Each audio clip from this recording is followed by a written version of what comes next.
बैठे रहें, भी बैठे रहें, 10 मिनट और बैठ लें, इंतजार करें। अल्लाह ताला का घर ऐसे ही छोड़ के नहीं भागा जाता।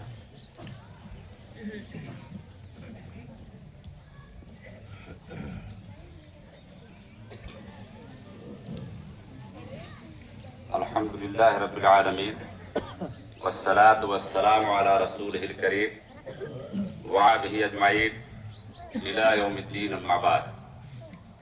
अल्लाहु अकबर ला इलाहा इल्लल्लाह अल्लाहु अकबर वलिल्लाहिल हम्द। तमाम तारीफ अल्लाह तबारक व तआला के लिए है। बेशुमार दरूद और सलाम हो हजरत मोहम्मद सल्लल्लाहु अलैहि वसल्लम पर। मोहतरम हजरात, हम सबको इस बात पर अल्लाह ताला का शुक्र अदा करना है सबसे पहले कि उसने हमें इस बात की तौफीक दी कि हम उसके इस घर में आकर के बतौर शुक्र 2 रकात नमाज अदा कर सकें। ये ईद उल फित्र है, यानी खाने पीने की ईद, खाने पीने की खुशी। ये अल्लाह की तरफ से एक तोहफा है और इस तोहफे को बतौर खुशी हर हाल में मनाना जरूरी है। आज ही के दिन कोई आफत और मुसीबत आ जाए तभी गुंजाइश है कि आप गम कर लें, वरना 3 दिन पहले अगर कोई मुसीबत आई थी तो आज आपको गम मनाने की कोई इजाजत नहीं है। ये शुक्र की ईद है और ये बिल्कुल जुमा की तरह की नमाज है। जुमा में आपने हमेशा नमाज से पहले खुतबा सुना होगा, लेकिन अल्लाह ताला ने ईद के मौके पर हमेशा नमाज के बाद खुतबा रखा ताकि सबसे पहले बंदा अपने रब के सामने सजदे शुक्र अदा कर ले। ये इतना ज्यादा शुक्र की हैसियत रखता है। मोहतरम हज़रात, 1 महीना हमने गुजारा है रमजान का। ये महीना हमें बहुत कुछ सिखा करके जा रहा है और बहुत सारी नसीहतें दे करके जा रहा है। इसमें ठीक है बेशुमार अजर रहे। अल्लाह के रसूल सल्लल्लाहु अलैहि वसल्लम ने फरमाया कि जन्नत के सारे दरवाजे खोल दिए जाते हैं रमजान के महीने में ताकि आसानी के साथ बंदा जन्नत जा सके, और जहन्नम के सारे दरवाजे बंद कर दिए जाते हैं ताकि बंदा गुनाहों से बच सके। और हमने प्रैक्टिकली इस बात को देखा है कि रमजान का चांद होने के बाद ही हम में से हर वो शख्स मस्जिद में नजर आता है जो उससे पहले नहीं नजर आता था। इसका मतलब है कि शैतान की जकड़बंदियों से वो आजाद हो गया। शैतान उसको गिरफ्तार करके बैठा हुआ था और अभी ईद के बाद आज के दिन शैतान को खोल दिया गया। शैतान जिन को कहते हैं, जो उसके बुरे जिन होते हैं उनको शैतान कहा जाता है, जो हमारे अंदर घुस करके वसवसे पैदा करके हमें बहकाता है। तो आज आजाद हो जाए फिर हमें जकड़ लेगा, फिर हमारे नौजवान, हमारे बहुत सारे लोग ऐसा गायब हो जाएंगे मस्जिदों से जैसे कभी थे ही नहीं।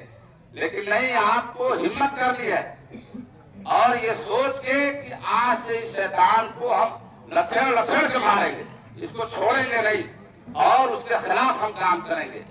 ये सारी सहूलतें अल्लाह ताला ने दी थी। यहाँ तक रसूलुल्लाह सल्लल्लाहु अलैहि वसल्लम फरमाया कि एक मर्तबा आप मिंबर पर तशरीफ फरमा थे, पहली सीढ़ी पर पैर रखा, कहा आमीन, दूसरे पर रखा, कहा आमीन, तीसरे पर रखा, कहा आमीन। बाद में सहाबा ने पूछा अल्लाह के रसूल सल्लल्लाहु अलैहि वसल्लम क्या माजरा था? आपने फरमाया कि मैं जब खुतबा देने के लिए जा रहा था तो हजरत जिब्रील तशरीफ ले आए और उन्होंने कहा कि हलाकत व बर्बादी हो उस शख्स के लिए जिसके माँ बाप या दोनों में से कोई एक उसकी जिंदगी में जिंदा रहा और वो उनकी खिदमत करके, उनके साथ हुस्न सलूक करके, उनके साथ हमदर्दी और मोहब्बत करके अपनी जन्नत नहीं बना सका, अपनी मफरत नहीं करा सका, ऐसे के लिए हलाकत हो। मैंने कहा आमीन।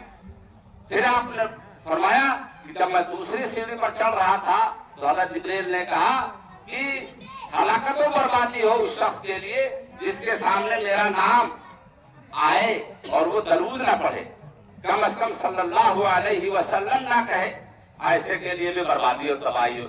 मैंने कहा आमीन।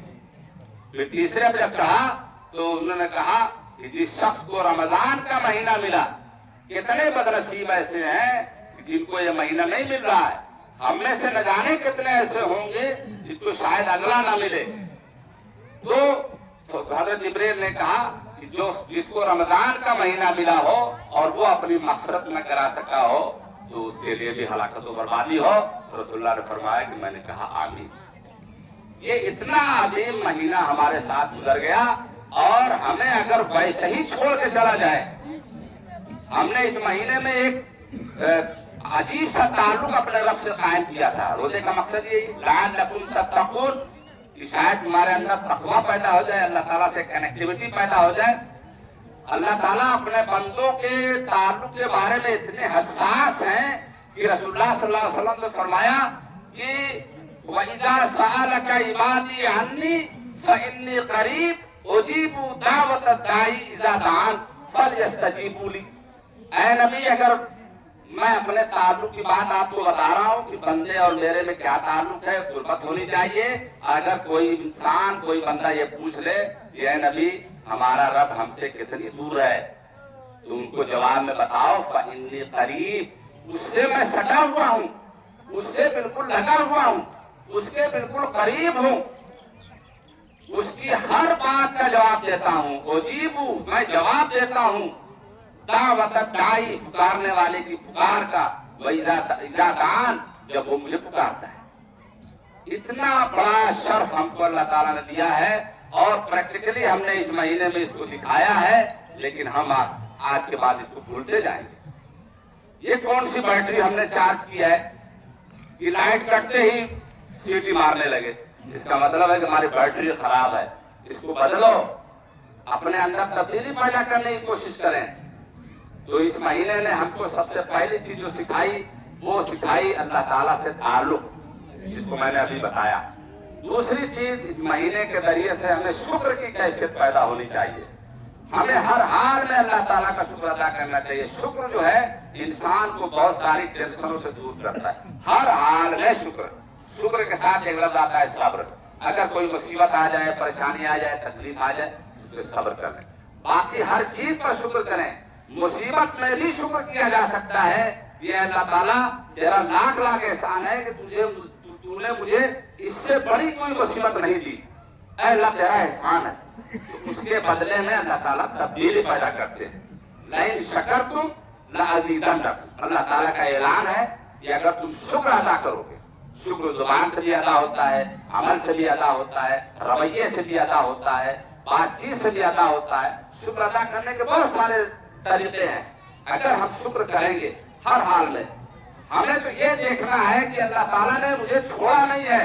اگر میں غریب ہوں, اور یہ بھی یاد رکھیے جنت غریبوں کے لیے ہے, جنت خاکساروں کے لیے ہے, جنت متکبروں کے لیے نہیں ہے, گھمنڈوں کے لیے نہیں ہے, امیروں کے لیے نہیں ہے.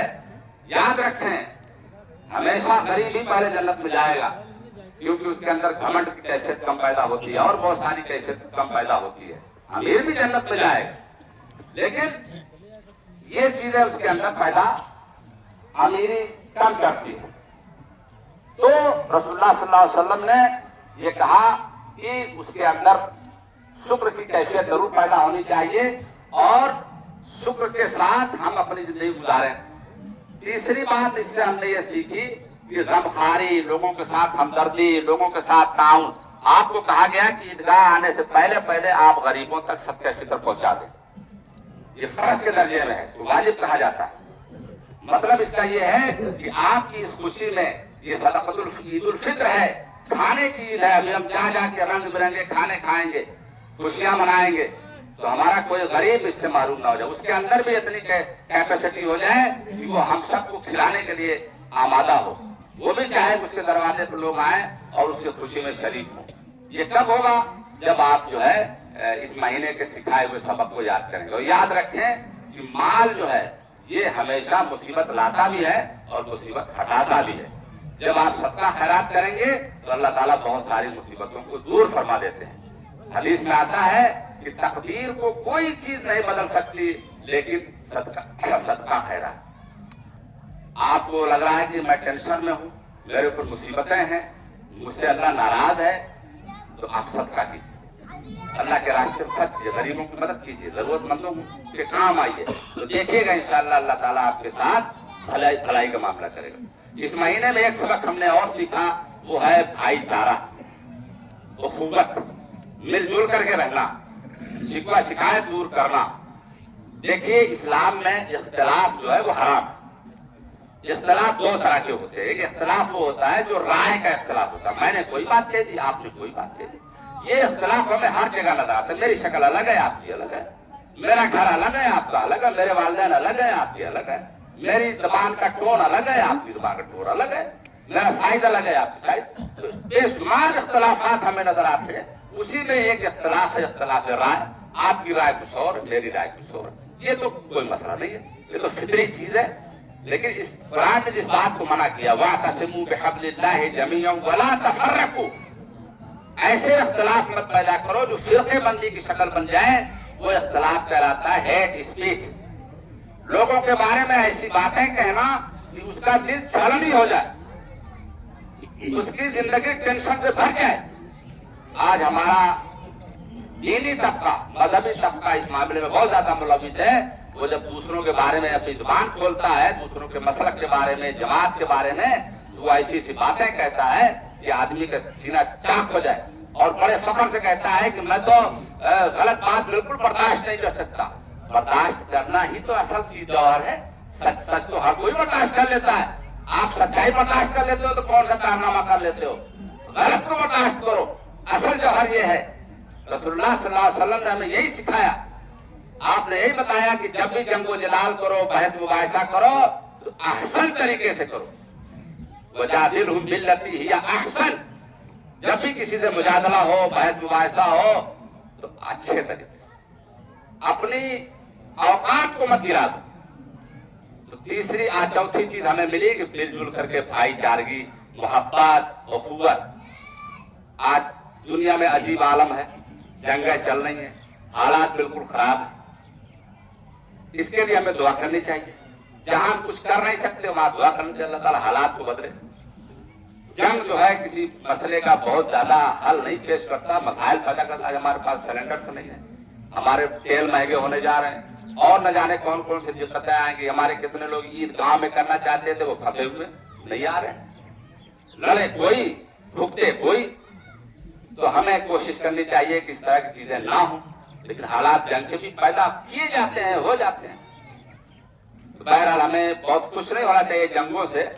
जब जो है मलका सबा के पास हजरत सुलेमान अलैहिस्सलाम ने पैगाम भेजा था कि अगर मेरी बात तुमने नहीं मानी तो मैं लश्कर लेके आऊंगा, तो वो एक औरत थी।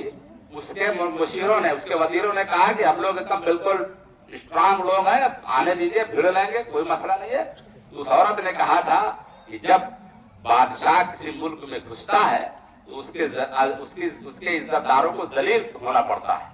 यानी जंग कोई खेल नहीं है, किसी मसले को आसानी से हल करने वाला चीज नहीं है। लोगों के तियापाचे हो जाते हैं। उस औरत ने उस वक्त कहा था, इतनी समझदारी की बात की। तो हमें भी बहुत ज्यादा इसमें खुश होने की जरूरत नहीं है। दुआ करने चाहिए अल्लाह ताला हालात को नॉर्मल कर दे, सबके मसाइल को खत्म कर दे। तो ये कुछ खुतबे का पैगाम था। और आखिर में ये पैगाम जरूर देना चाहूंगा कि जो कुछ हमने सीखा है उसको बाकी रखने की कोशिश करें। कुछ कमी बेशी हो जाएगी, अल्लाह ताला फिर मौका दे देंगे। दुआ करिए, दुआ करिए अल्लाह ताला हमें फिर रमजान का महीना दे दे, ताकि हम फिर जो है एकदम बिल्कुल साफ सुथरे हो जाए। सारे गुनाह अल्लाह ताला माफ कर दिया होगा। गुनाह कबीरा को छोड़ करके याद रखें, गुनाह कबीरा जो है वो किसी इबादत से माफ नहीं होता। किसी की जमीन हक ली हो, किसी की इज्जत नीलाम की हो, किसी का हक मार लिया हो, ना जिंदगी भर हज करो, हाजी के बजाय अलहाज हो जाओ, कोई फर्क नहीं पड़ता। अल्लाह ताला के फरिश्तों को वो आपको कैटेगरी में खड़ा कर देते हैं। ये वो गुनाह माफ होते हैं जो हम अल्लाह ताला के हक में गड़बड़ सड़बड़ कर देते हैं, या छोटे मोटे गुनाह हो जाते हैं। चलते चलते किसी की ऊख तोड़ ली, किसी की मटर खा ली, है ना। मतलब माफ हो जाने का मतलब नहीं है कि अब आप तोड़ते फिरे। मतलब ये कि गुंजाइश है कि अल्लाह ताला इसको माफ कर सकता है। लेकिन अब आप किसी की जमीन हड़प लें, आप किसी का घर उजाड़ दें, आप किसी का रिश्ता बिगाड़ दें, आप जो है किसी की जिंदगी खराब कर दें, किसी की रोजी रोटी को जो है आग लगा के खत्म कर दें, किसी की फसल को आग लगा खत्म कर दें, किसी की जान मार दें, ये सारे वो गुनाह है जो अल्लाह ताला कभी माफ नहीं करेंगे जब तक कि जिसके साथ आपने कांड किया है वो ना आपको माफ कर दे। तो जाहिर है कि आपने किसी का कत्ल कर दिया तो कौन माफ करेगा? वो तो फिर अल्लाह के हुजूर जाएगा और फिर आपकी गिरबात फंसेगी।